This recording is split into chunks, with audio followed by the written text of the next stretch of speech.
it does take a bit of time and experience in order to see how a path can actually fit into the terrain naturally, and then to learn how to use your blocks to accentuate it. And so I think that what we have right here is a good first at bat. As we make our way back to the kingdom, you can see that it's so nice having different outlets that give you different perspectives of the main builds that you're making. And once again, as you can see here, we have extended our pathway so that the main kingdom is connected to the bridge. I'm so happy about it. But as we head into our tunnel, you can see that we still have a whole ton more work in order to extend it all the way to Maddie's base.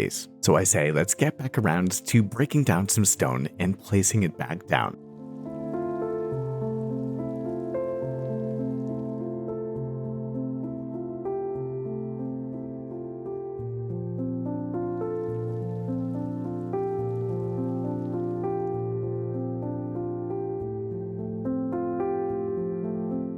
Well, as you can see, a couple of hours later, and we have gotten a whole ton of progress done here on our tunnel build. It actually goes quite the distance now, and eventually we'll get around to expanding it over to Pug and Mal Maddie's base. And I really do mean it when I say that it goes for blocks and blocks and blocks. But for now, I do think that I want to get more progress done on expanding the kingdom, so let's keep on getting work done.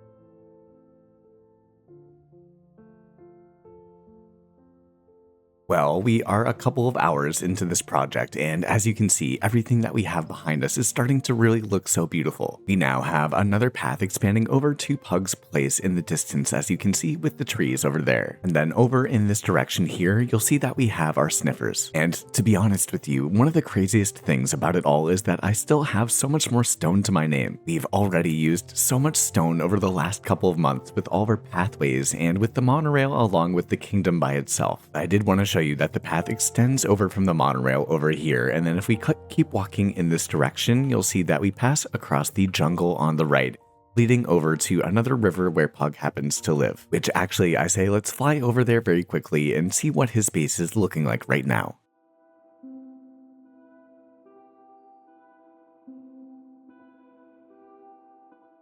As you can see here, his mountaintop has been transformed into a holiday paradise area. We have Christmas presents galore, and I did hear that this was a secret Santa gift from somebody else on the server, so a job very well done to them. However, we can make our way back to the kingdom because we have even more work to do in today's episode. Last week, we got around to making a homestead, a little library right over here next to the wheat fields.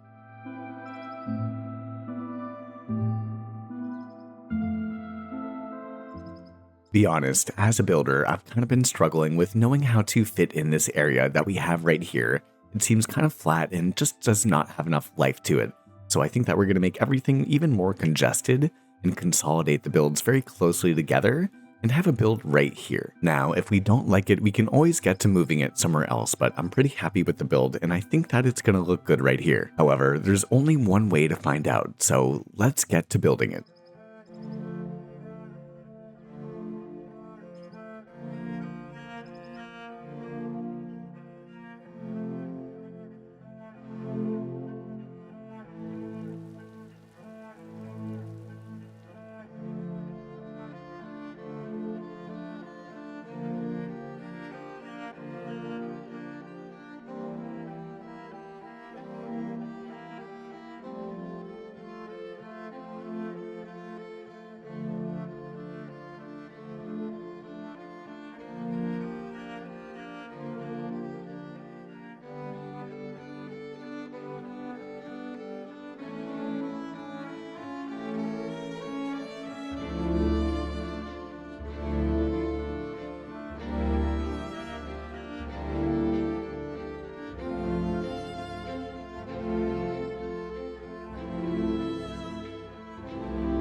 Well, a couple of hours of building later, and I do like the build that we have behind us. Now, I don't think that it's my favorite build that we have in the kingdom. It kind of feels a bit noisy to me, and we're not totally done with the build yet, but I still like how it came out, and I think it's a good way to fill the space that we were trying to at the beginning of the episode here. As you can hopefully see, the idea that we have for the entrance is kind of like a tavern sort of entrance to a bar, where you have that nice awning coming down like so.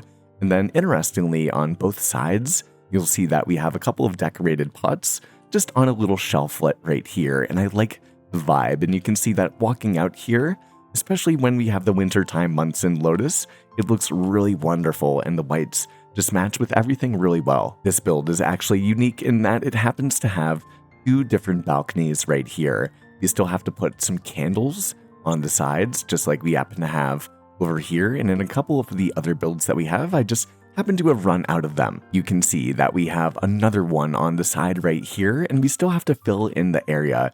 As you can tell, a bit more work that has to happen, and especially with kind of blending in the backside of this build in with the rest of the terrain. But actually, we even have a third little balcony on the side too, which I definitely did not remember. I really love the addition that we have with the banners that you can see once again behind us, really making this kingdom its own place. You can see that the block palette that we ended up using is what we've been using a good amount, which is our diorite and then some quartz and some polished diorite as well, along with some pale oak accent pieces. And again, I love this palette, but I think that in a couple of our other builds, we've just used it a bit better. This is kind of noisy. Maybe there's a bit too much diorite. That could be what it is, compared to the other builds that we have here in the kingdom. And so if you have any ideas about how to make this better, definitely let me know. Now, the inside of this build is also kind of interesting looking, and it's very, very cramped. You can see that we have some barrels over here, and then we have a bunch of different floors that make their way all the way up so that we can head to each of the different balconies that will be overlooking the rest of the kingdom. However, you can probably tell that we don't have any more space really left here, even with our little doors that go over here. As you can see, there's a lot of functionality behind the build, but there's really no space for anything else here. But at the end of the day, I'm really happy with it. And one of the most important things that I kind of wanted to discuss is the fact that I personally am one of those people that love building in Minecraft, and it takes me such a long time in order to get all of this established. For the last 6 months almost, I've been wanting to get to this point in the game where we have all of these builds and we have our paths leading over to new directions, and we've tried new things in the game, and we have plenty more expansion throughout this entire area. But I've wanted to get to this point in the game for months, and so now I feel like we're finally there at the point where we can get a lot of progress done and be able to make this into the kingdom that I have envisioned in my mind. I think that we're going to have a whole ton more builds, a whole ton more progress done, and hopefully a lot more consistent content when it comes down to it. I can see that I've misplaced a couple blocks, so I'm going to have to fix that, definitely. But as you can see, this place is really starting to come together. Definitely be on the lookout for a worldwide server tour where we'll go through all of the builds that we've made in detail, along with we'll check out everyone else here on the Lotus SMP too. So I hope that you're excited for it. I'm about halfway done recording it, and it's looking really, really good.